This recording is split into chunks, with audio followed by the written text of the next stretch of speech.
Kevalabhakati Sadma Shri Guru Charana Padma Kevala Bhakati Sadma Shri Guru Charana Padma Kevala Bhakati Sadma Shri Guru Charana Padma Kevala Bhakati Sadma Vandanmoi Savadana Mate Nandon Muhi Savadana Mate Vandanmoni Savadana Mate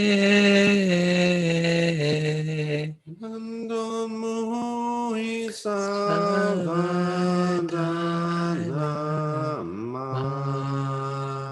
Mate Jahara Prasade Bye Bhavatoriya Jai Yahara Prasade Bye Bhavatoriya Jai Yahara Prasade Bye Bhavatoriya Jai Yahara Prasade Bye Bhavatoriya Jai Krishna Prapti Hoya Ha Hoy Te Krishna Prapti Hoya Hoy Te Krishna Prapti Hoya Hoy Te Krishna Prapti Hoya Hoy Te Guru Mukha Padma Vakya Chitete Koriya Guru Mukha Padma Vakya Chitete Koriya Aikya Guru Mukha Padma Vakya Chitete Koriya Guru Mukha Padma Vakya Chitete Koriya Aikya Arana Kori Omane Asha Arana Kori Mane Asha Arana Kori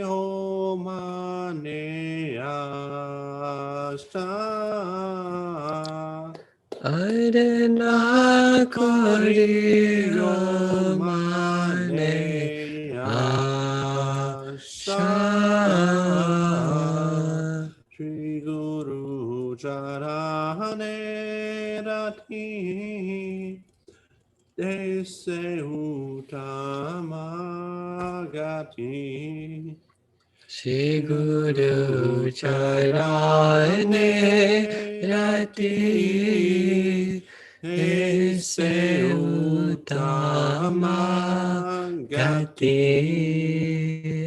Shri Guru Charane Rati Ese Utamagati Shri Guru Charane Rati Ese Utamagati De prasare pure Haripa sarvasha Jai Prasade Pure Sarvasha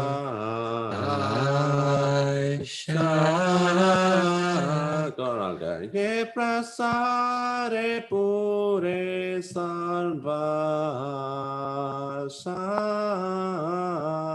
Jai Prasade Pure Sarva Asha चक्षुदान दिलाए जन्मे जन्मे प्रभु से दिलाए जन्मे जन्मे प्रभु से चक्षुदान दिलाए जन्मे जन्मे प्रभु से चक्षुदान दिलाए जन्मे जन्मे प्रभु से दिव्य ज्ञान हृदय प्रकाशितो दिव्य ज्ञान हृदय प्रकाशितो दिव्य ज्ञान हृदय प्रकाशितो दिव्य ज्ञान हृदय प्रकाशितो प्रेम भक्ति आहा होते अविद्या विनाशयते प्रेम भक्ति आहा होते अविद्या विनाशयते प्रेम भक्ति आहा होते अविद्या विनाशयते प्रेम भक्ति आहा होते अविद्या विनाशयते Videgaya Haida Charito Videgaya Haracharito Videgaya Haida Charito Videgaya Haracharito Shri Guru Karuna Sindhu Adama Janara Bandhu Shri Guru Karuna Sindhu Adama Janara Bandhu Shri Guru Karuna Sindhu Adama Janara Bandhu Shri Guru Karuna Sindhu Adama Janara Bandhu Lokanath Lokera Jivana Lokanath Lokera Jivana Lokanath Lokera Jivana Lokanath Lokera Jivana Prabhu Korodoya Deho Mori Pada Chaya Prabhu Korodoya Deho Mori Pada Chaya Prabhu Korodoya Deho Mori Pada Chaya Prabhu Korodoya Deho Mori Pada Chaya Asa Kusuti Bhuvana Ebe Ashkushikti Bhuvana Evyasku Sutribhuvana. Evyasku Sutribhuvana. Shila Prabhupada Patita Pavana. Prabhupada Patita Pavana. Shila Gurudev Patita Pavana. Gurudev Patita Pavana. Jaya Prabhupada, Jaya Prabhupada, Jaya Prabhupada, Jaya Prabhupada.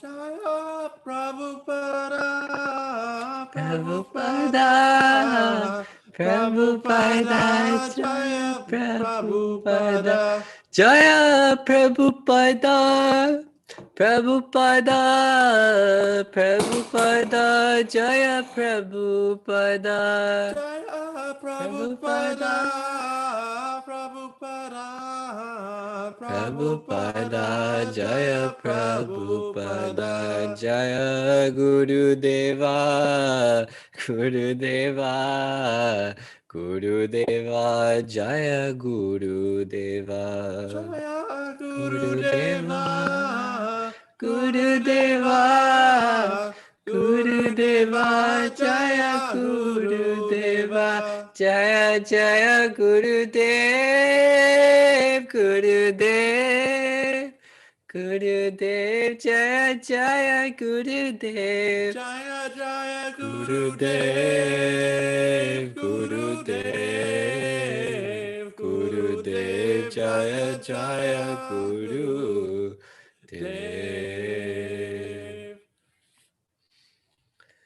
Nama Om Vishnu Padaya Krishna Prishtaya Bhutale Shrimate Bhakti Vedanta Swami Niti Namine Nama Om Vishnu Padaya Krishna Prishtaya Bhutale Shrimate Bhakti Vedanta Swami Niti Namine Namaste Saraswati Devi Gauravani Pracharine Nirvisesha Shunyavadi Paschatya Deshatarine Namaste Saraswati Devi Gauravani Pracharine Nirvisesha Shunyavadi Paschatya Deshata Harine Jaya Shri Krishna Chaitanya Prabhu Nityananda Shri Advaita Yadadhara Srivasari Yoda Rakta Vrinda Jaya Shri Krishna Chaitanya Prabhu Nityananda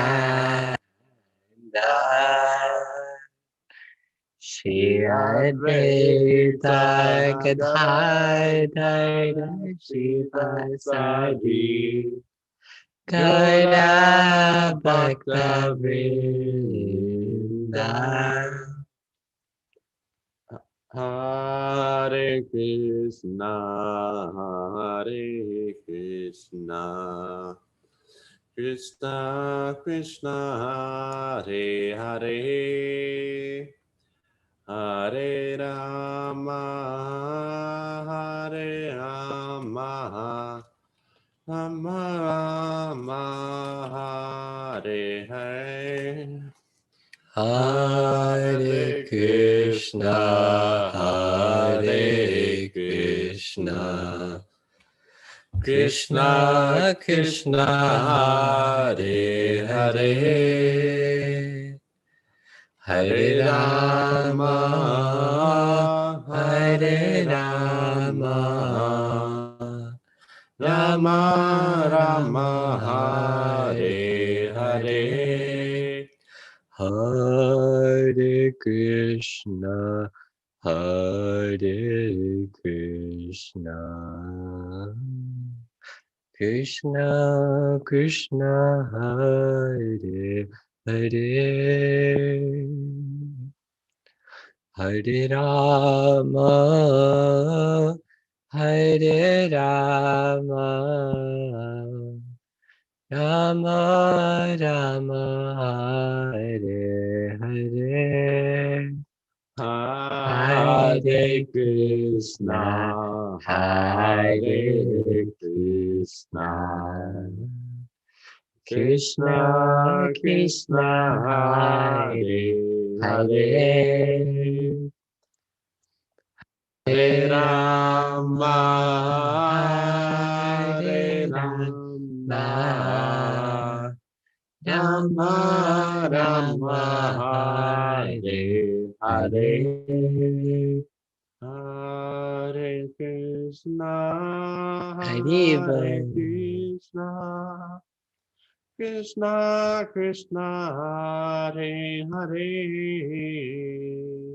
Hare Rama, Hare Rama, Rama Rama, Hare Hare, Hare Krishna, Hare Krishna, Krishna Krishna, Hare Hare,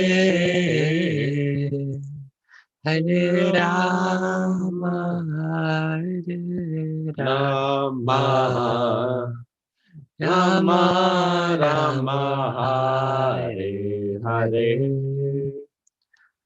Hare Krishna, Hare Krishna, Krishna Krishna, Hare Hare, Hare Rama, Hare Rama, Rama Rama, Hare Hare, Hare Krishna, Hare Krishna, Krishna Krishna, Hare Hare, Hare Rama, Hare Rama, Rama Rama, Hare Hare, Hare Krishna, Hare Krishna.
Hare Krishna Mataji. Okay. Jai Om Vishnupad Paramahamsa Parivarjikacharya Ashtottara Shatashi Shrimad What? Bhakti Siddhanta Saraswati Goswami Maharaj Prabhupada Ki Jai. Jai Om Vishnupad Paramahamsa Parivarjikacharya Ashtottara Shatashi Shrimad Bhakti Vedanta Swami Srila Prabhupada Ki Jai. Anantakoti Vaishnava Vrinda Ki Jai, Namacharya Srila Haridas Thakur Ki Jai, Prem Se Shri Krishna Chaitanya Prabhu Nityananda Shri Advaita Gadadhar Shri Sri Gaura Bhakta Vrinda Ki, Shri Shri Radha Krishna Gokupina Sham Kund Radha Kund Giri Govardhan Ki Jai, Vrindavan Mata Dham Ki Jai, Navadvip Mayapur Dham Ki Jai, Purushottam Kshetra Jagannath Puri Dham Ki Jai, Ganga Mai Yamuna Mai Ki Jai, Tulsi Devi Bhakti Devi Ki Jai, Harinam Sankirtan Yagya Ki Jai, Samveda Bhakta Vrinda Ki Jai, Nitai Gaur Pramanande, Hari Hari Bo. All glories to assembled devotees, Hare Krishna. All glories to assembled devotees, Hare Krishna. All glories to assembled devotees, Hare Krishna. All glories to Shri Guru and Gauranga. All glories to Srila Prabhupada Ki Jai. Shri Srimad Bhagavatam Ki Jai. Urmila Devi Dasi Prabhu Ki Jai. Hare Krishna, everyone. Thank you so much for allowing us to sing the Guru Puja. Have a wonderful Sunday. Thank you, William, Halidar, Shrikar. If Urmila Mataji is planning on a very enlivening lecture on Bhagavatam, I would like to suggest that if you can stay, you may find it very applicable for your life, since you're all either going to college very soon or in the midst of college and determining your careers. She explained to me some of the content or the overview, and I think it's going to be widely applicable. So thank you for doing the Guru Puja today, and you may want, I think it'll be worth your time to stay for this gathering. It'll be very applicable. So without further ado, I'd like to introduce Her Grace Urmila Mataji Prabhu. And she's well known throughout ISKCON, so she doesn't need my glorification, but for my own purification, I will speak something. So Mataji is a disciple of His Divine Grace Srila A.C. Bhaktivedanta Swami Prabhupada, and has been serving Srila Prabhupada since 1973 in various capacities, but she's most well known as a scholar and an educator. She has professional qualification as well in terms of having attained a PhD.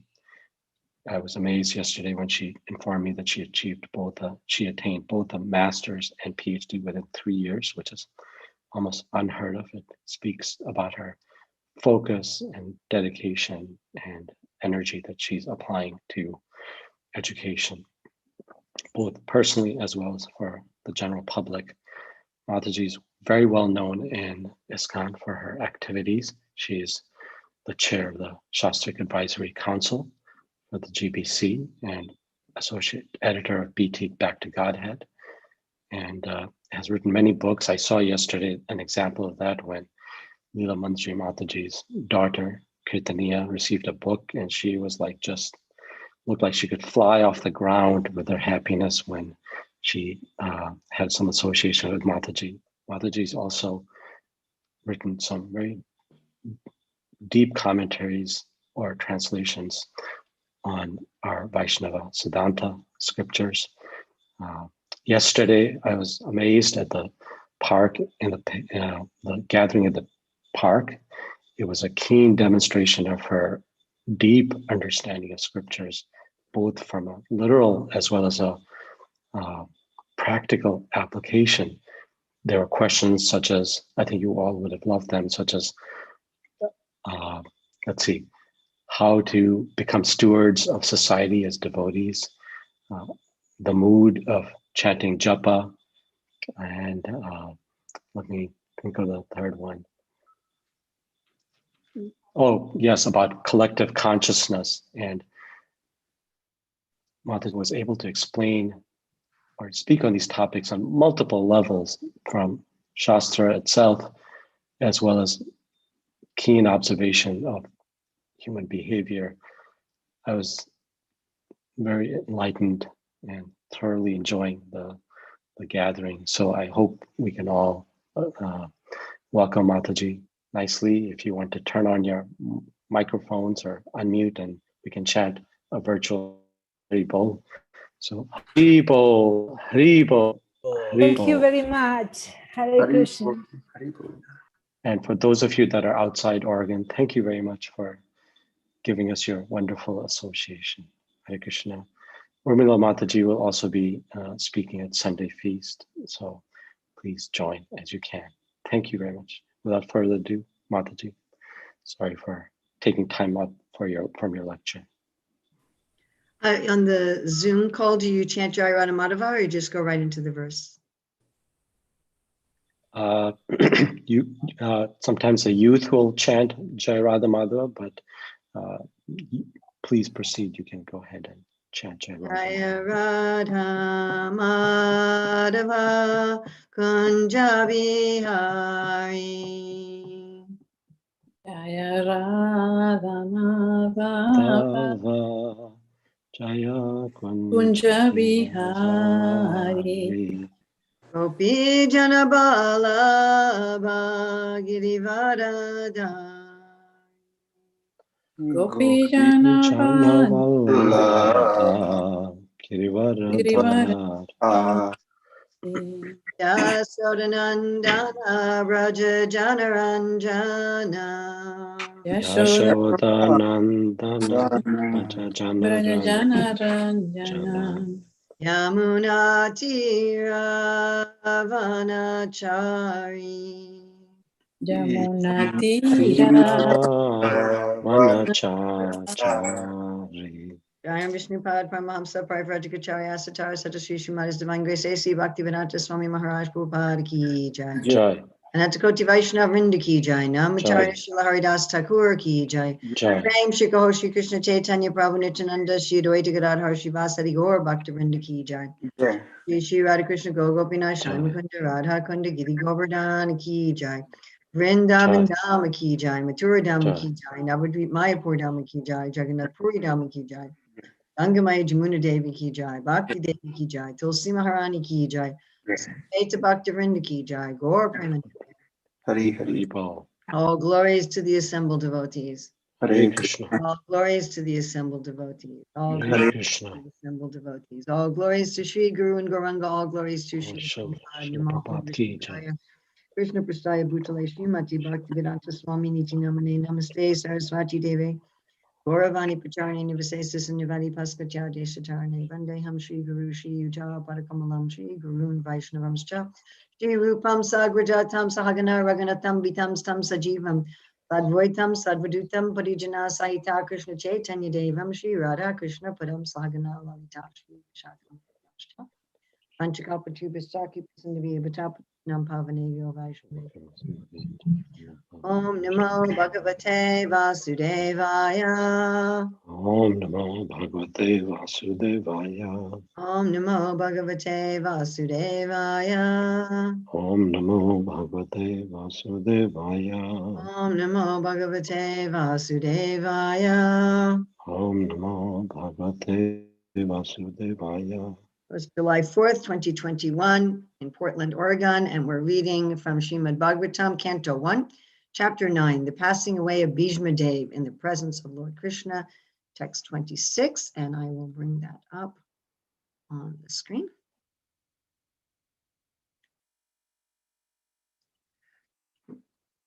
Purusha swabhavavitan yatavarnam yatashramam vairagya ragopadbiyam amnato bhaya lakshanam.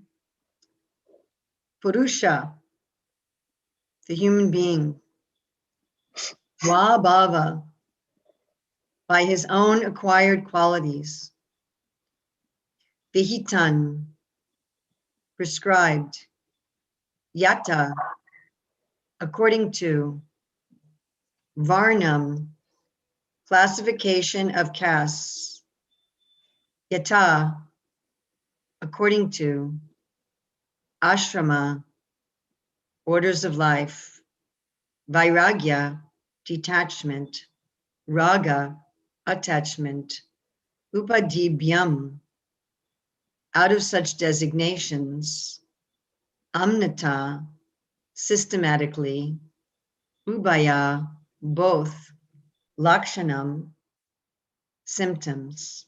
Srila Prabhupada's translation. At Maharaj Yudhisthira's inquiry, Bhishma Dev first defined all the classifications of castes and orders of life in terms of the individual's qualifications.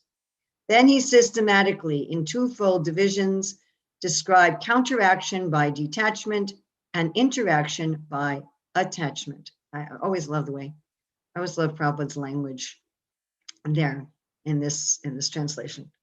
Counteraction by detachment and interaction by attachment. It's one of the qualities of a Vaishnava is kavi, a poet. So Prabhupada very poetic in this. Srila Prabhupada's purport. The conception of 4 castes and 4 orders of life as planned by the Lord himself, 413, that's of course the Chartavarna Myasristam verse, is to accelerate transcendental qualities of the individual person so that he may gradually realize his spiritual identity and thus act accordingly to get free from material bondage or conditional life. In almost all the Puranas, the subject matter is described in the same spirit, and so also in the Mahabharata, it is more elaborately described by Bhishma Dev in the Shanti Parva, beginning from the 60th chapter. The Varnashram Dharma is prescribed for the civilized human being just to train him to successfully terminate human life. Self-realization is distinguished from the life of the lower animals engaged in eating, sleeping, fearing, and mating. Bhishma Dev advised for all human beings 9 qualifications. So this is for everyone, regardless of our individual nature. 1, not to become angry. That doesn't mean we should repress anger. It means we should be detached from anger. Not to lie, to equally distribute wealth, to forgive, to beget children only by one's legitimate wife, or if you are a woman, by your husband, to be pure in mind and hygienic in body, not to be inimical toward anyone, to be simple, and to support servants or subordinates. In this list of 9, I find it interesting that 3 of them have to deal with not being angry, being forgiving, and not being inimical towards anyone. So those are all very interrelated. Going on with the purport, one cannot be called a civilized person without acquiring the above mentioned preliminary qualities. So those are qualities that everybody should have, regardless of your varna, ashrama, age, gender, whatever. Besides these, and this is what we're going to be looking at in today's class, the brahmanas, the intelligent men, the administrative men, the mercantile community, and the laborer class must acquire special qualities in terms of occupational duties mentioned in all the Vedic scriptures. So there's particular qualities according to particular swabhavas, or nature. Going on. For the intelligent men, controlling the senses is the most essential qualification. It is the basis of morality. Sex indulgence, even with a legitimate wife, must also be controlled, and thereby family control will automatically follow. An intelligent man abuses his great qualifications if he does not follow the Vedic way of life. This means he must seriously make a study of the Vedic literatures, especially of the Srimad Bhagavatam and the Bhagavad Gita. For learning Vedic knowledge, one must approach a person who is 100% engaged in devotional service. He must not do things which are forbidden in the Shastras. A person cannot be a teacher if he drinks or smokes. In the modern system of education, the teacher's academic qualification is taken into consideration without evaluation of his moral life. Therefore, the result of education is misuse of high intelligence in so many ways. The Kshatriya, or member of the administrative class, is especially advised to give charity and not to accept charity in any circumstances. Modern administrators raise subscriptions for some political functions, but never give charity to the citizens in any state functions. It is just the reverse of the injunctions of the Shastras. The administrative class must be well versed in the Shastras, but must not take to the profession of teachers. Their energy should be especially directed towards killing the thieves, the dacoits, the black marketeers, and all such undesirable elements of society. The administrators should never pretend to become nonviolent and thereby go to hell. When Arjuna wanted to become a nonviolent coward on the battlefield of Kurukshetra, he was severely chastised by Lord Krishna. The Lord degraded Arjuna at that time to the status of an uncivilized man for his avowed acceptance of the cult of nonviolence. The administrative class must be personally trained in military education. Cowards should not be elevated to the presidential throne by dint of numerical votes only. The monarchs were all chivalrous personalities, and therefore monarchy should be maintained provided the monarch is regularly trained in the occupational duties of a king. In fighting, the king or the president should never return home without being hurt by the enemy. The so-called king of today never visits the warfield. He is very much expert in artificially encouraging the fighting strength in the hope of false national prestige. As soon as the administrative class is turned into a gang of mercantile and laborer men, the whole machinery of government becomes polluted. The Vaishyas, the members of the mercantile communities, are especially advised to protect the cows. Cow protection means increasing the milk productions, namely yogurt and butter. Agriculture and distribution of the foodstuff are the primary duties of the mercantile community, backed by education and Vedic knowledge and trained to give in charity. As the Kshatriyas were given charge of the protection of the citizens, Vaishyas were given charge of the protection of animals. Animals are never meant to be killed. Killing of animals is a symptom of barbarian society.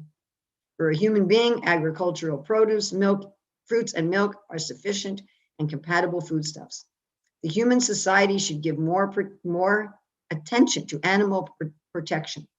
The productive energy of the laborer is misused when he is occupied by industrial enterprises. Industry of various types cannot produce the essential needs of man, namely rice, wheat, grains, milk, fruit, and vegetables.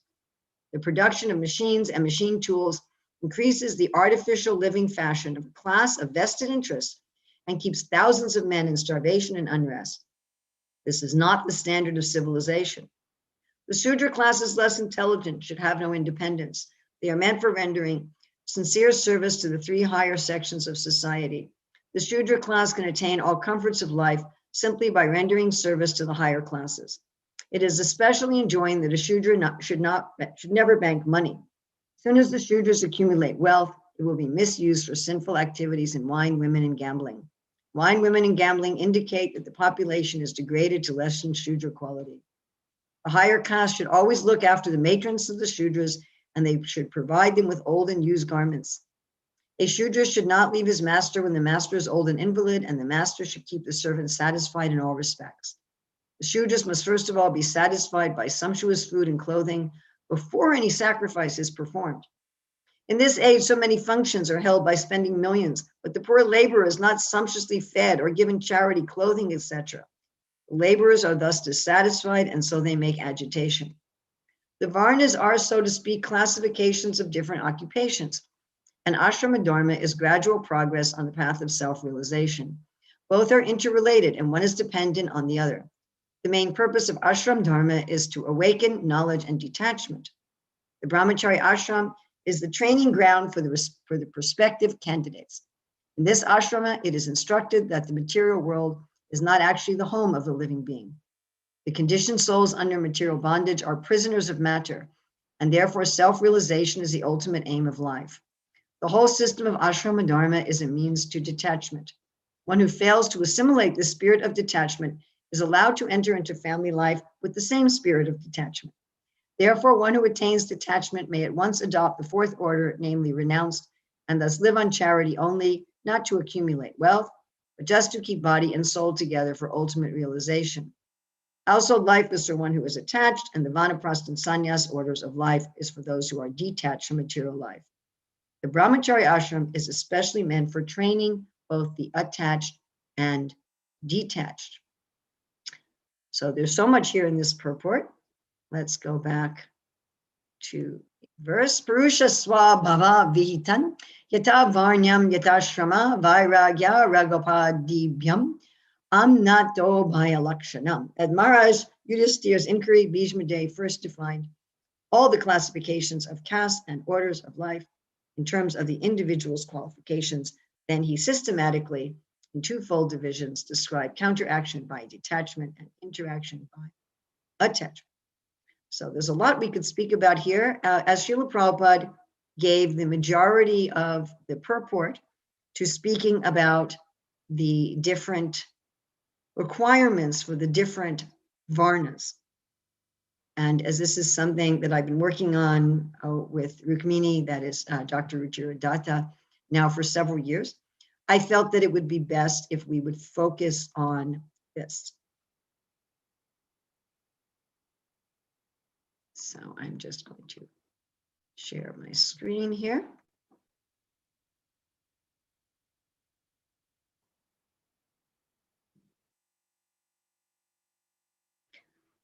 So in today's purport, Srila Prabhupada picks up on the fact that there are 9 qualities that everyone should cultivate. And then he delineates the specific qualities for each varna. And as he explained, varna means occupation. It means what one does for one's livelihood. And what is very significant is that there's different types of dharma for each big category of livelihood. So perhaps you've wondered, I mean, I have many, many times, why Krishna took all the hundreds of thousands of careers and classified them into 4. What's the point? Why do that at all? I mean, we have modern classifications of careers. There's, there's classifications of engineers, and there's civil engineers, and there's mechanical engineers, and electrical engineers. So we have different categories, but why these 4, Brahman, Kshatriya, Vaishya, Shudra? And the reason is, as Prabhupada explains in this purport, that the ultimate idea of livelihood is to bring you to transcendence. Everybody has to work, as Krishna says in the Bhagavad Gita, no one can maintain their body without work, but one should work in such a way that it brings one to transcendence. And the way that one's work brings one to transcendence is different according to one's swabhava, as stated in the Sanskrit, according to one's nature. Now, this is something that Krishna repeats in the Bhagavad Gita in 335 and 1847. Shreyan swadharma viguna paradharmat swanustitat swadharme nidanan shreya paradharmo bhayavaha. Better to do your own duty, even if you can't do it well. Another's path is dangerous. And Krishna says this again in 1847. Shreyam swadharma viguna, paradharmat swanustitat. Exact same words. Swabhava, we have swabhava in today's verse. Niyatam karma kurvan napnoti kilbisha. Do the work that matches your nature. Match your swabhava, your natural nature, to your occupation. Someone else's path might seem easier, might seem better. But another's path is dangerous. Now, when we go into this, we're going to understand a lot for ourselves. Oh, that's who I am. That's what I should be doing, and that's what I should not be doing. And we'll also come to deeply appreciate the wisdom of the Lord in these 4 allocations of occupations. So why is it that doing someone else's path is dangerous? First of all, it may require consciously adopting a different persona, like an actor. Now, even an actor can't stay in character all the time. It's exhausting. And what happens is one will eventually revert to one's true nature. It's also fascinating that in 335, in the Bhagavad Gita, Krishna says, doing someone else's path is bhayavaha, which literally means it's a vehicle of fear. Now, why is that? When we do our own work, our own swabhava, we feel intrinsic satisfaction. We feel satisfaction from the work itself. Just like a cell that's a heart muscle is happy beating in the heart. And right? So if I'm doing what I'm meant to do, I'm going to feel happy in myself.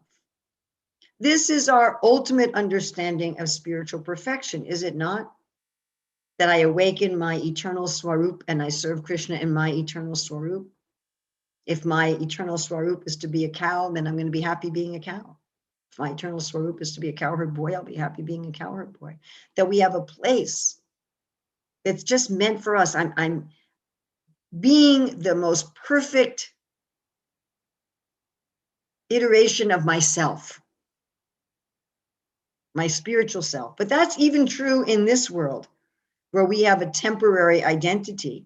If I'm the most perfected version of even my identity in this life, and I'm doing it for a higher purpose, I'm doing it for Krishna, then that is perfect. Now, if I do somebody else's work, I'm no longer doing what's right for me. So I'm no longer getting that intrinsic satisfaction of being who I am in my place in the universe. Prabhupada says each of us is a cell in the universal body. So I'm no longer getting internal satisfaction. So as I'm Anandamaya Vyasat, I have to look for satisfaction. I'll look for it in the external things. So I'll look for satisfaction in how much money I'm paid, how much respect I'm being given, what my colleagues are like, what the managerial structure is like. Now, those things are not under my control.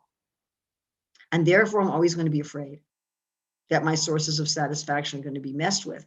Now, we see this in our society of devotees too.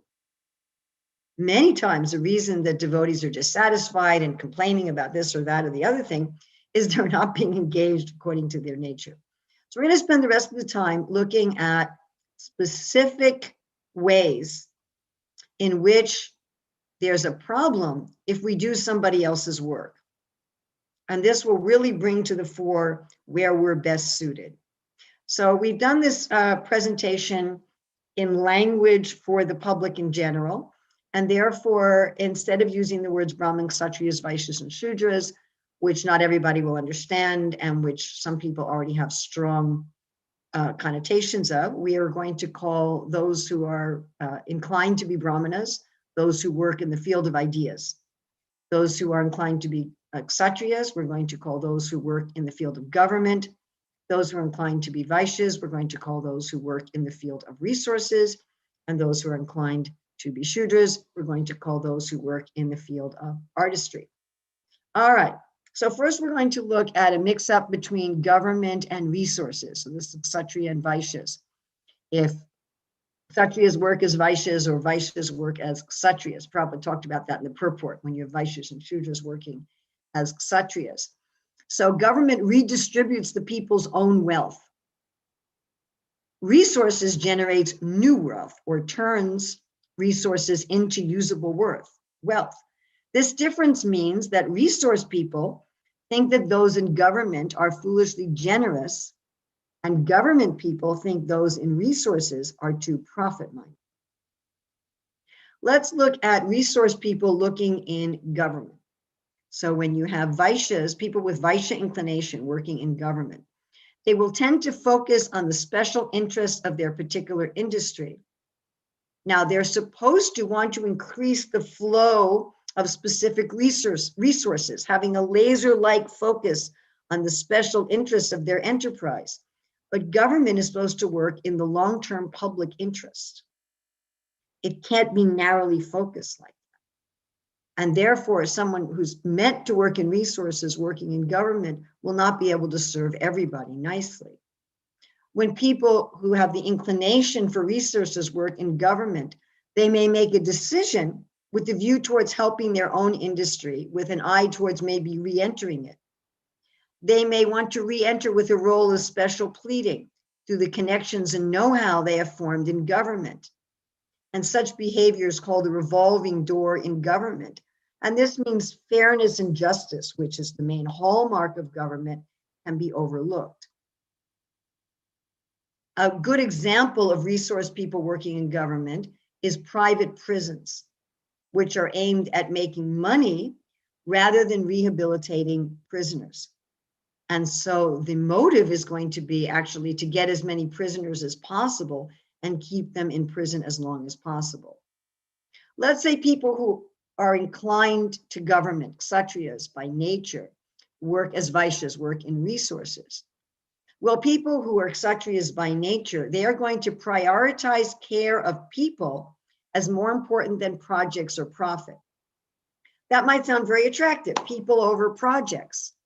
But in the field of resources, if the project doesn't thrive and generate profits, then the people will ultimately suffer through the collapse or downsizing of the business. So Vaishyas are supposed to actually prioritize profits and projects over people, and Kshatriyas are supposed to prioritize people over projects. So when Kshatriyas run businesses, the business may collapse. When people who are meant to work in government work in resources, so honor, fairness, and justice are dominant in the field of government. They're willing to give their lives for the sake of these principles. But to be successful in resources, one has to be constantly expanding profit for one's own company, not justice for society in general. The concern of persons in resources is to increase the overall prosperity through a focus on efficiency and leverage, not justice and honor. When government people work in resources, the person who has an inclination as a kshatriya is likely to say a fair price is that which gives social justice to everyone. But in resources, a fair price is what's going to make your business sustainable and regenerative. And again, it may lead to a failure of the enterprise. All right, so we looked at Kshatriyas and Vaishyas, if they do the other role. Now we're going to look at Kshatriyas and Brahmanas. So government and ideas. What happens when they take the wrong role? Now, both government and ideas people are concerned with long-range vision and whole systems. But those in the field of ideas, the Brahmanas, can often seem impractical to those in government. And the concerns of those in government can seem harsh or hastily arrived at for those who are naturally absorbed in ideas. And what happens when ideas people or Brahminical people work in government? So in the field of government, justice, fairness, and law should predominate. In the field of ideas, forgiveness, equanimity, tolerance, and detachment are ideal. Someone whose nature is in the field of ideas may appear, when working in the field of government, to be soft on domestic crime and soft on enemy nations. We definitely have this problem in our devotee society when we have Brahminically inclined people working in a kshatriya position. They tend to be forgiving and they tend not to apply principles of justice. And it's a really big problem for our ISKCON society. When you have ideas people working in government, they have a natural detachment. Brahminical people have a natural detachment from fame and honor.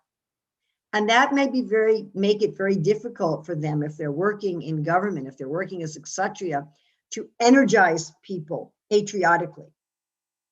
It's part of the duty of the kshatriyas to energize people patriotically, but to the brahmanas, that just seems foolish. And when you're working as a kshatriya, you sometimes have to sacrifice truth for diplomacy. That's going to be agony for somebody who's naturally suited as a brahmana. When someone who should be in the field of ideas works in government, they need to continually make many decisions with the information and advice at hand, however limited. But this is fundamentally at odds with the kind of continuous, deep, detached study that's required in the field of ideas. So those who are naturally suited for the field of ideas want to research and study thoroughly before responding, but in government, swift action is needed. And this is going to cause a lot of internal conflict and maybe a failure to respond quickly when a quick response is required. Now we're going to look at when people from the field, naturally suited to the field of government, people who have the swabhava of kshatriyas, work as brahmanas. So this can result in the politicization of a specific field of knowledge. In other words, bending knowledge for political purposes. People's immediate needs and motives of righteous fame may dominate over truth. If people who have the swabhava of kshatriyas work as brahmanas, they may tend to impose a more hierarchical structure on the Brahminical culture, which stifles knowledge. And we also see this. We see when people who are Kshatriyas by nature work in a Brahminical occupation, they tend to stifle knowledge by imposing a hierarchy. Also, people who have the swabhava of a Kshatriya, they may find it really difficult to be energized by vairagya, by detachment, and they may long for yasha or fame. So they can be swayed by acclaim and community biases that take them away from truth. It's like the Brahmana's food is vairagya, is renunciation, and the Kshatriya's food is yasha or fame. And so when someone who has the swabhava of a Kshatriya works as a Brahmana, they may be hungry for their own type of food, and therefore they're going to skew truth in order to get fame and acclaim. We also see this kind of thing happen. All right, now we're going to look at the field of ideas, or the Brahminical field, and resources, or the Vaishya field. What happens when people are in the wrong field? So to the people suited for the field of ideas, work in resources may appear self-centered and materialistic. Resources operates ideally under a practical system of ethics. Work in ideas may appear theoretical and useless to those who have the swabhava of a Vaishya, who consider it unethical for anyone to be spending money paying for research, study, and teaching about topics where there's no discernible benefit. So we see this inherent problem. If those in ideas think, if they're working in the field of resources, if they're working as a Vaishya, they're going to feel this is all materialistic.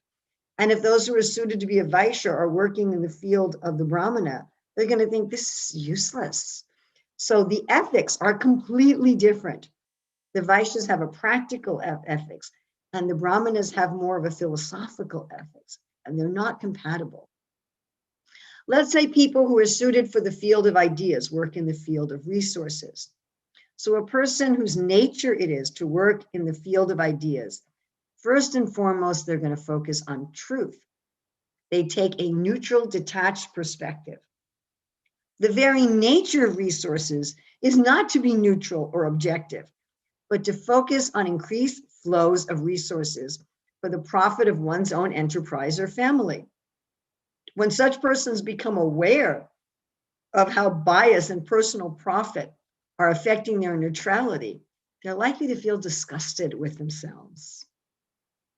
When people suited for the fields of ideas work in resources, so their concepts of fairness and transparency may be such that they're inclined to just give things away. They may be conflicted by profit-minded work, or they may abandon it entirely.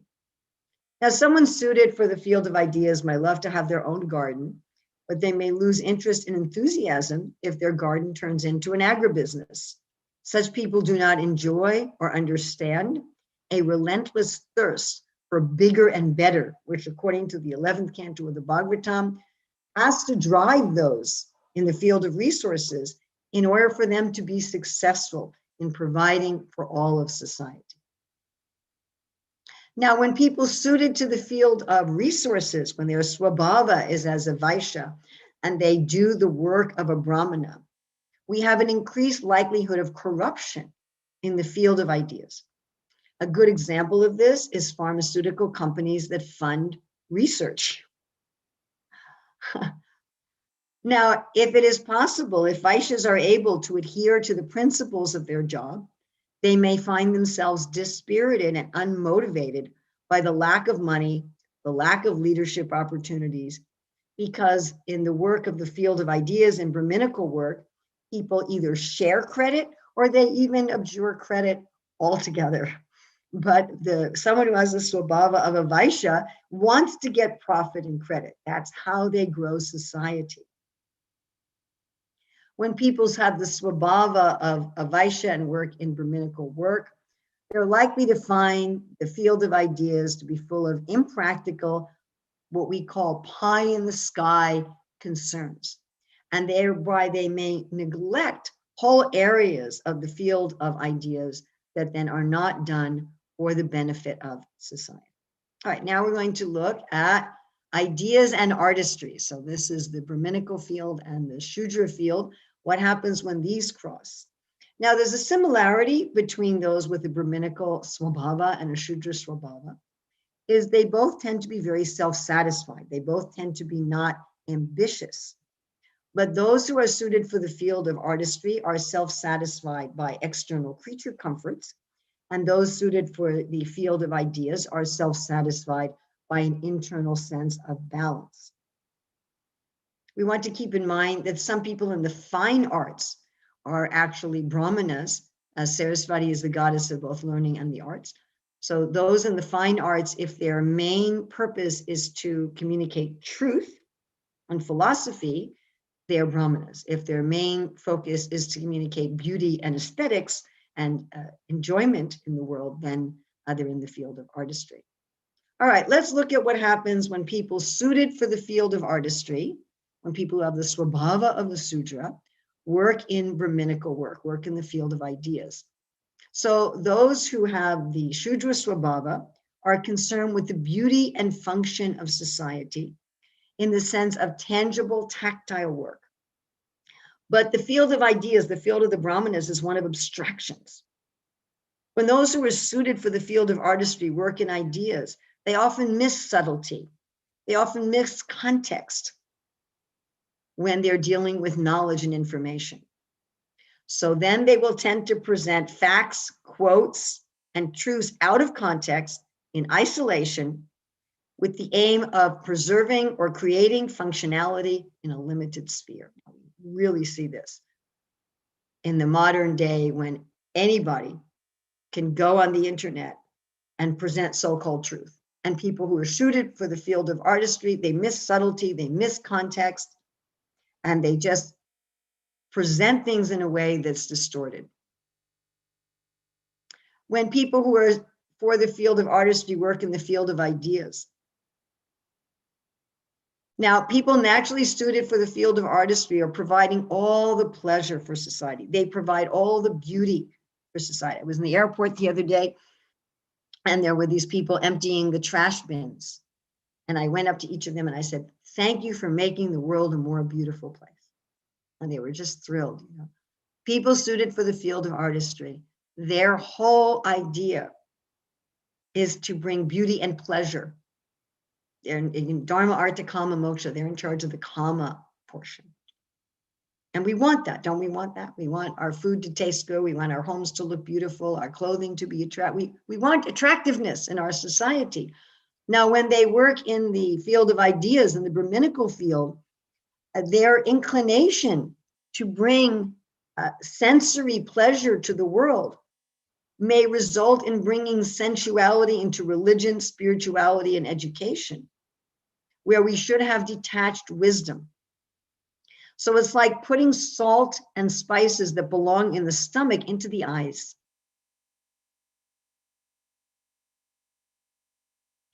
So those in the field of artistry, they're meant to provide the rasa in society, but that you're meant to eat that. And the brahmanas are meant to provide the detached vision.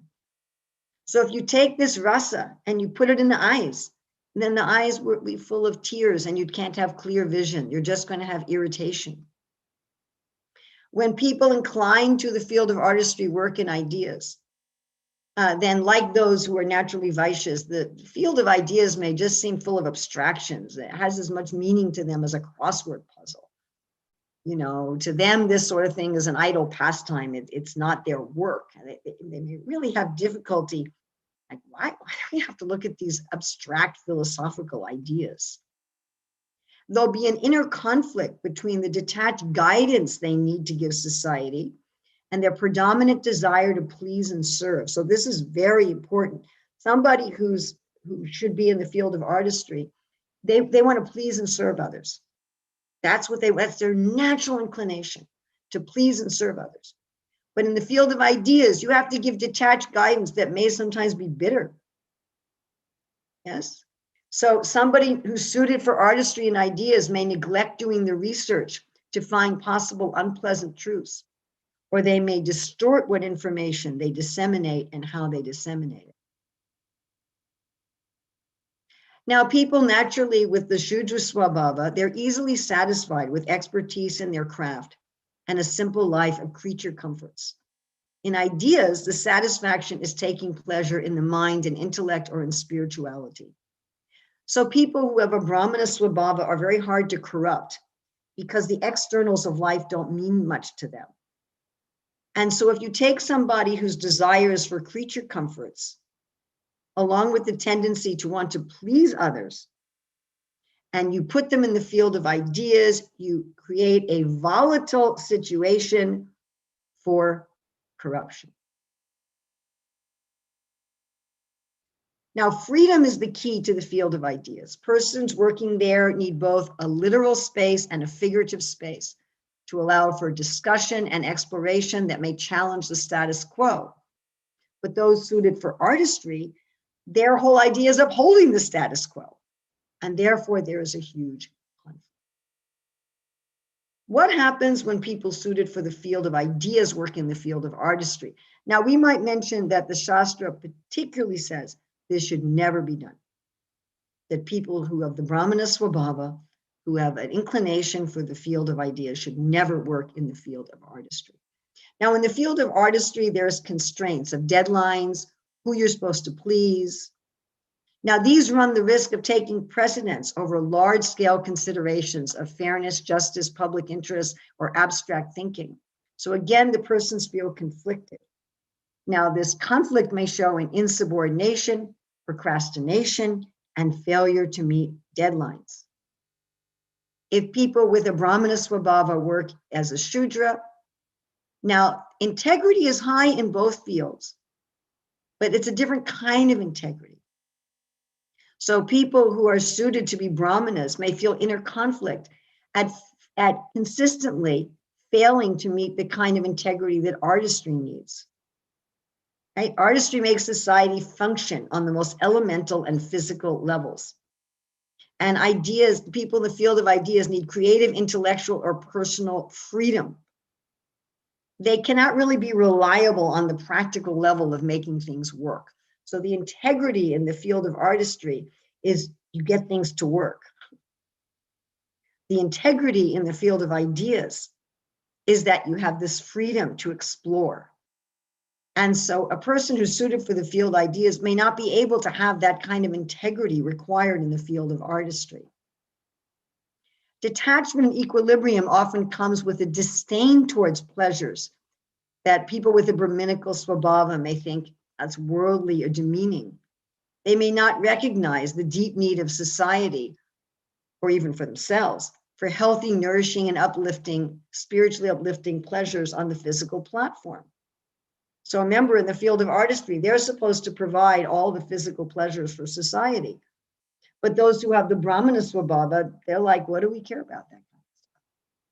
So they may suck all the rasa out of the field of artistry. They may suck all the beauty out of the field of artistry. They may leave their work just as functional without beauty.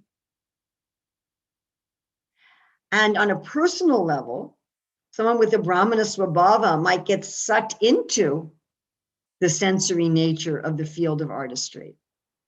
Now, such pleasures are the natural food for those in the field of artistry, but to those with a Brahminical Swabhava, they're like poison. We can think of food scientists, where they manipulate artificial foods in order to appeal to people's tastes or to induce people to overeat. Psychologists who design advertisements to get people to buy useless things.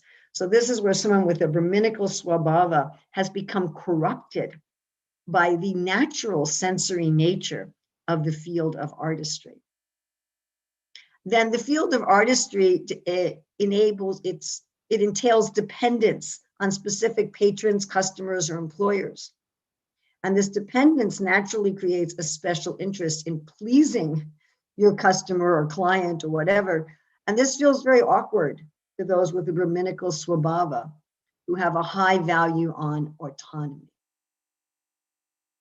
All right, what about government and artistry, Kshatriyas and Shudras? So government tends to want to expand Let's take care of more people, protect more people, provide for more people. Those in artistry tend to be satisfied with their craft. In government and artistry, they're both external focused, and those in ideas are more internal focused. All right, what happens when people suited for the field of artistry work in the field of government, when people with a Shudra Swabhava work as Kshatriyas? So such people have difficulty embracing uncertainty in the what and high of their work. The ability and the thrill of functioning in what's called the fog of war is natural to those with a Kshatriya nature. It's very uncomfortable to those with a Shudra Swabhava. The comfort with clear objectives for result and processes that is natural for those in artistry ends up introducing bureaucracy when brought into the other fields. Right? In government, you have to have the swift response and uncertainty. And the Shudras want a particular process. And so they'll bring this stifling bureaucracy into government.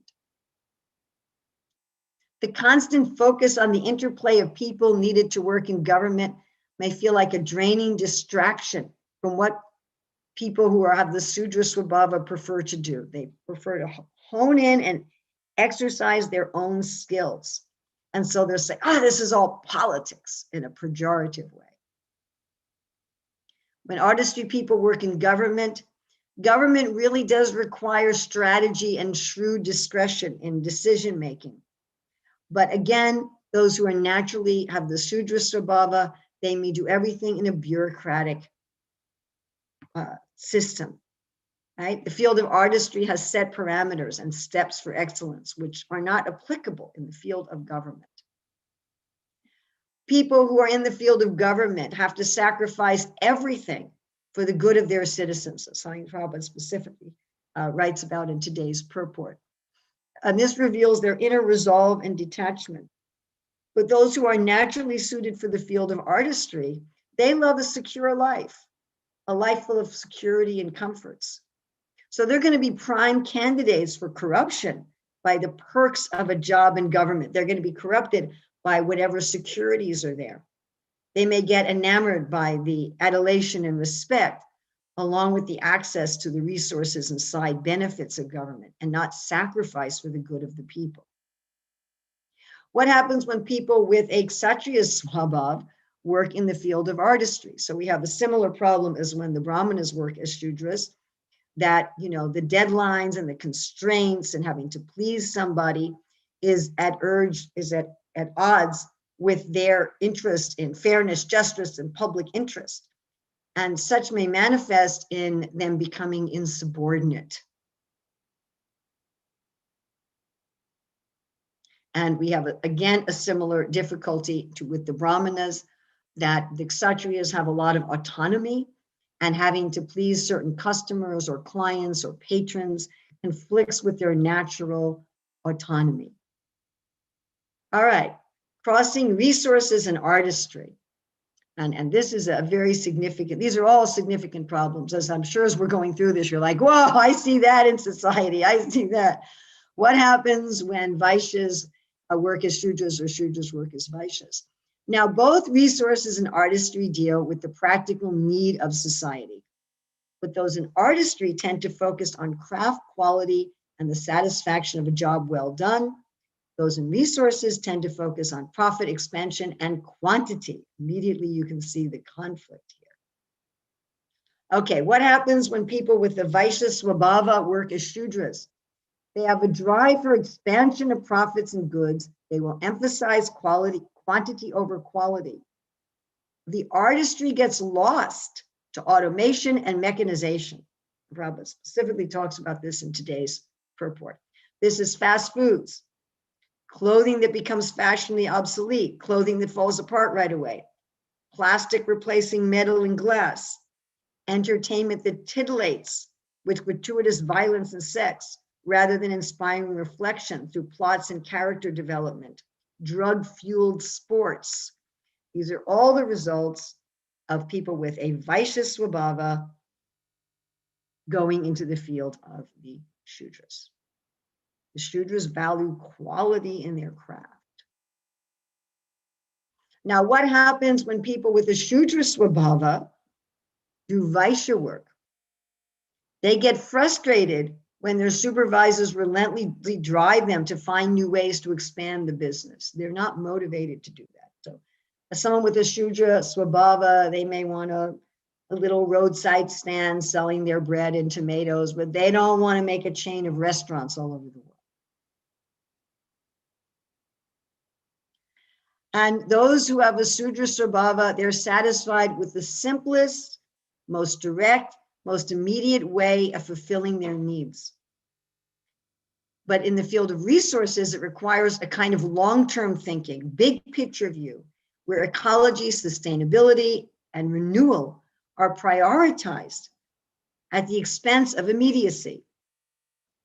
So having people with a Shudra Swabhava work in the Vaishya fields creates depletion of the environment, pollution of natural resources, and poor outcomes for humanity and the planet. So each category has its own glory, has its own beauty, has its own ideals, has its own dharma, as Bhismadev is saying in today's verse. There's some dharma that's suitable for everyone, and then there's specific dharmas for each of the varnas. And when you take the dharma of one varna and you try to apply that in another, it creates a problem. So this ancient way of defining broad areas of work provides crucial keys for people to have their work contribute to society while aligning their work with their own nature.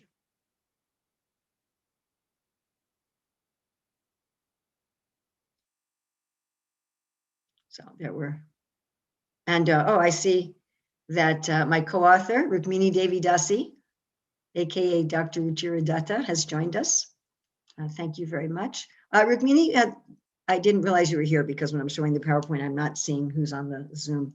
Would you add something, please? Or would you like to add something, please?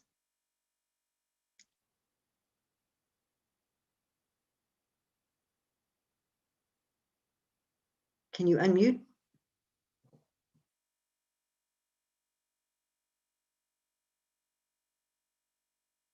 Is it possible for you to unmute?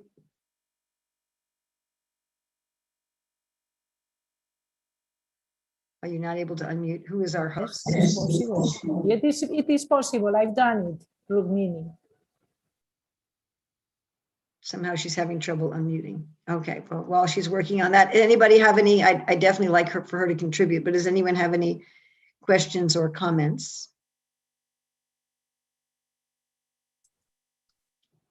Haribol, sorry. There you go. So if you would please add something, that would be very nice. I guess the one thing to add is that many of these things also happen if someone is, did you just, I came late. Did you describe the shades of ego? No, I did not. Anyway, it's what we usually call the modes. So if someone is moded out, then many of these same problems also happen. So that can be hard to distinguish if someone has, when people are influenced by the modes of passion and ignorance, then sometimes some of these same problems can come up. So for instance, the Brahmin being in the field of artistry, the person in the field of ideas going into the field of artistry and becoming corrupted. If they're in the if for whatever reason they're in the mode of ignorance, for instance, because they're taking intoxicants or something, then the same thing can happen. So that's another wrinkle. Anything else you'd like to add? I would hope that I would rather have people's questions. Okay. Chituri Kasaki asked if one can have more than one tendency at a time. I'd answer that in two ways. First of all, there are people with Shudra Swabhava who are particularly inclined to assist one of the other Varnas. So there may be people with a field of artistry Swabhava but they also are really inclined to the field of ideas or the field of government or the field of resources, and they can work as assistants in those fields. So there's going to be people who do Shudra work for those in the field of ideas, or who do Shudra work for those in the field of government, or Shudra work for those in the field of resources. Some people in the field of artistry are fairly independent. I mean, I think of this man in Govardhan town in India. His shop is a piece of cardboard he puts on the ground in the middle of the square, and he has a little toolbox and he fixes your flip-flops. So, you know, he sets his own hours, he sets his own prices, he does his own work. He doesn't really have a boss. So you have a lot of people in the field of artistry that are not particularly serving a specific area. Another way in which one can have more than one inclination is as a hobby. So if you're spending 8 or 10 hours a day working with ideas, then you might want to relax by growing tomatoes. Or you might want to relax by, you know, doing some kind of a craft project. You might want to have a different, or, you know, if you're working all day doing plumbing, you might want to relax by doing crossword puzzles. So there's, as a hobby, as something, as a change from one's work for relaxation, that may be there, that one may have some other things that they do on the side. But just like I was speaking to one devotee today, who's clearly in the field of resources, he's a very, very successful business person. And he said that, you know, he was engaged as a full-time pujari. And he says, you know, I like deity worship, but not all day. It's not something I want to do all day. So one can have some inclination like that. Rukmini, did you want to add something else to that answer to that question? So for some reason, I'm hearing everything, but my Zoom window has disappeared. So, But we can still see you and hear you just fine. yeah, okay. Yeah, so yeah, just what you said also, that, you know, people, their specialty may be to deal with another field. So one example is someone may be an art teacher, and so they're teaching the field of artistry, but their inclination is not to become a commercial artist and have a business, you know, a lifestyle business where they're selling their art. So that's one example of someone who may be in the field of ideas and their primary work is with artistry, but they're not, their fundamental role is teaching rather than serving patrons. Now I'm not, did anyone say anything? This is No, we still see you and hear you. Does anyone else have a question? Vinata, yes. And nice to see you, Vinata.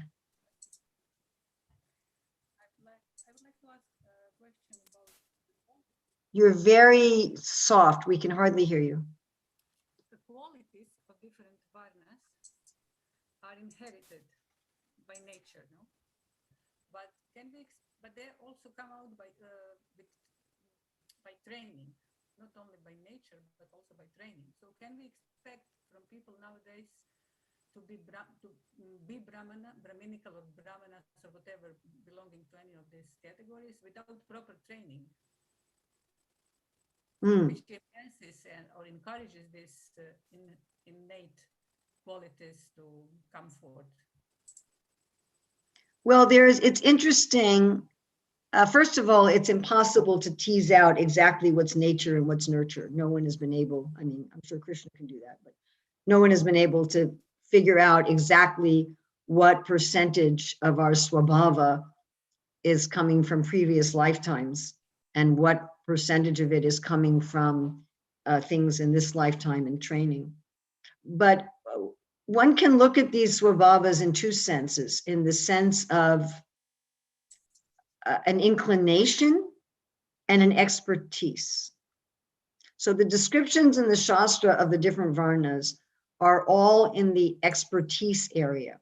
So the Shastras are describing a Brahmana, Kshatriya, Vaishya, Shudra who exemplifies the dharma of that varna.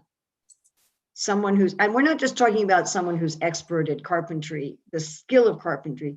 We're talking about someone who's expert in the dharma, the Shudra dharma, which is what Bhishma Dev was talking about, the Swabhava dharma. And that always requires training. So a person is going to be born with an inclination to one of those fields, but they have to be trained in the dharma of that field.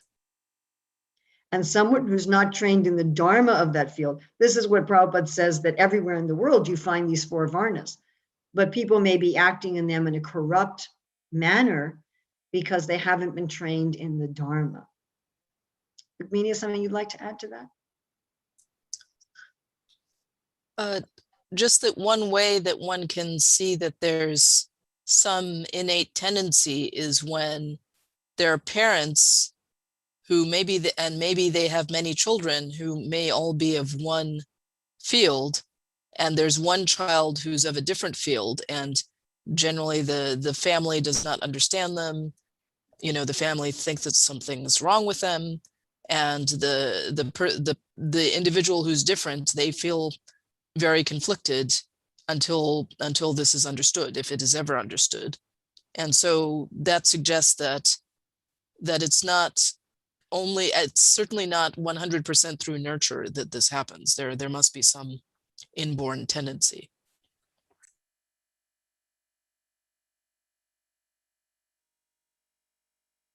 Any other questions?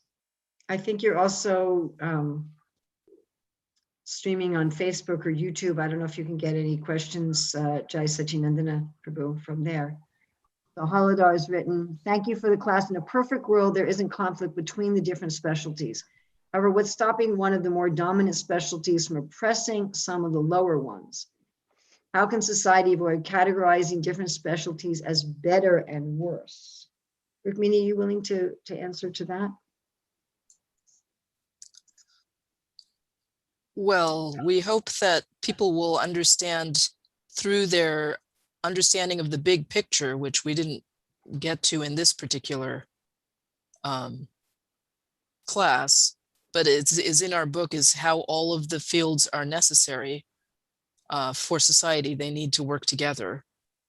And one analogy that we give is that so there are, and which you've also alluded to, is that there are cells in the gut, and there are cells in the thymus, and there's maybe fewer cells in the thymus than in the gut, but they're both very necessary for the body's function. And you know, it doesn't actually make sense to say that, you know, one is better than the other. You know, there's, when one looks at the level of the whole body, then everything is needed. Also, I see Christian is raising his hand. I don't know if you can see that. I can't see that, but okay. But I don't know. Yeah. Can you hear me? Yes, we can. Hare Krishna, Mother Urmila, Hare Krishna, Mother Rukmini. Thank you very much for the class. It was really nice to actually hear a live class. I guess my question is kind of related to what Mother Rukmini was just talking about. In the class, Mother Urmila, you mentioned that sort of the Varnas all have different tendencies. So just for instance, you mentioned that the Vaishya Varna has a tendency to think about growth. They don't think about generally people. It's all about growth and expanding, how to expand. But I was just thinking with the Vaishya Varna, obviously in order to grow and expand, they will need to use people. Generally those in the Shudra Varna, they will also need to use people from the other Varnas, Brahmana, Kshatriya as well. How, if they don't have a concern for looking after people, as it were, that is not their main primary concern, how do the Varnas actually work together to form something cohesive? If they have different aims, how would they work successfully together in order to get things accomplished? Because one is not an expert at anything. And I think the one thing that's come from this is that all the Varnas are dependent on each other in order to achieve a cohesive society. So that was my question. We have a chapter in the book about checks and balances and how each of the varnas balance each other. In today's purport, Srila Prabhupada specifically says the Kshatriyas take care of the people and the Vaishyas take care of the animals. I mean, and it's not just the animals, it's the land, the resources, the plants. The Vaishyas are responsible to make sure that the land, the sky, the water, the animals are all protected. And it's the Kshatriyas who have to protect the people. So, the Kshatriyas keep the Vaishyas from exploiting people. Because the Kshatriya's mood is people over projects. That's the Kshatriya's mood. If ever you hear somebody going, people over projects, they're not a Vaishya. Unless they're saying that just to curry favor with somebody, it's a slogan. Because it's going to ruin the business. Now, the Vaishyas are concerned about people, but it's more indirect. If my business is profitable and sustainable and regenerative, then the people who work in the business and the customers who benefit from the business will all be served. But So there can be an extreme of not caring for people. So we do also have a chapter on cherishing our sources of wealth. And we do talk about caring for the people who work under us. So that is part of the Vaishya Dharma, but it's not the highest priority. It's just, part of the things that have to be taken care of. Okay. I mean, I was just talking to a devotee this morning who runs many successful businesses. And he out and out said, I'm interested in the practical running of the business. I'm not going to get into the mushy-gushy stuff of the people. And he said, therefore, I engage this other devotee in doing that. He's not a business person. He couldn't manage the business, but he says, I know it's important that all my employees and all my customers are happy. I give that job to him. And I'm the one who actually makes sure that the business is profitable and regenerative and sustainable. And I said, that is the sign of the intelligence of a good manager. They know what they're not good at, and they bring somebody else in to do it. But they know what needs to be done. But that's not going to be their focus. That's great. Thank you.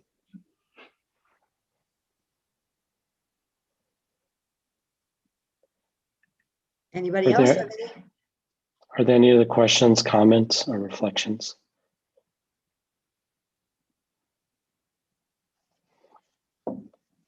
Thank you, Mataji, very much for a very uplifting, enlightening, and broad lecture. Do you mind telling us the name of the book that you and Rukmini Mataji were referencing? Maybe, Rukmini, you could put in the chat window the link for people to sign up for updates on the book. It's called Career Dharma, the Natural Art of Work, and we're in our final stages. So you can put a link there if you want to sign up and get updates on when it's going to be ready. Just give her a minute, she can do that. And the presentation I made today was just one chapter of the book. So, like figuring out what is our nature, the relationship between nature and nurture, looking at the 6 ways of being prosperous are there. We look at the modes of nature, which we call the shades of ego. And then there's the link there in the chat window. You're muted, McCready. If you could share that link on the screen, so then if it's streaming, then other people can also get the link. Okay, give me a minute as to how to do that. I mean, maybe just an empty Word file or something. Yeah, that's what I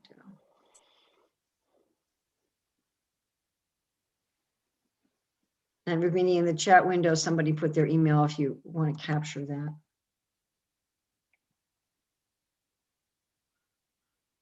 Do you see that, Rukmini? It might just have gone to you exclusively. Got it. Thank you. No, it went to everyone. It went to everyone. Yeah, got it. Okay, so this is the URL. If you go there and you put in your email address, then we'll update you with the progress of it. So I'll leave that up there. Okay. We cannot copy and paste that. Well, it's in the chat window. Oh.